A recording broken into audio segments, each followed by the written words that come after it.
हाय सगळ्यांना, श्री स्वामी समर्थ. तर आज बघा स्वामी समर्थ महाराजांचा प्रकट दिन आहे. तर आज आम्हाला मंदिरात जायचं होतं. सकाळपासून चालू होतं मंदिरात जायचं, पण काही झालंच नाही.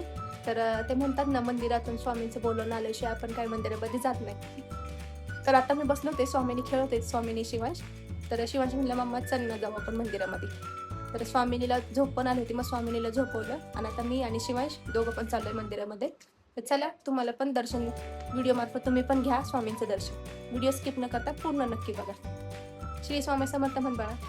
श्री स्वामी समर्थ. व्हिडिओज कंटिन्यू करा. तर तुम्हाला दाखवते बघा स्वामीनी कशी झोपली. स्वामीनी झोपली बघा इथं. तर रस्त्यामधून जाताना बघा शिवांश आणि मी चालले होते, त्यावेळेस आम्हाला रस्त्यामध्ये स्वामी समर्थ महाराजांची पालखी मिळाली. त्या पालखीचं देखील आम्ही दर्शन घेतलं. दर्शन घेतल्यानंतर आम्ही केंद्रामध्ये गेलो. केंद्रामध्ये पण खूप लाईन होती, म्हणजे भयंकर गर्दी होती. तरी देखील स्वामी समर्थ महाराजांचं आम्हाला खूप छान दर्शन झालं. महाराजांना बघून एवढं छान वाटलं ना, असं वाटलं की तिथंच बसावं. केंद्रामध्ये गेल्यावर आहे ना, सगळं दुःख म्हणजे दूर झाल्यासारखं वाटतं. नुसतं त्यांना बघूनच असं वाटतं ना की आपण सगळं जिंकलो आहे. तर बघा, तुम्हाला तुमच्या आयुष्यामध्ये जर स्वामींचे काही अनुभव आले असतील ते कमेंटमध्ये नक्की सांगा. मला जे अनुभव आले ते मी तुम्हाला व्हिडिओमध्ये नक्की सांगेल. एक मोठा व्हिडिओ बनवेल, त्या व्हिडिओमध्ये सांगेल की मला काय काय अनुभव आलेला आहे.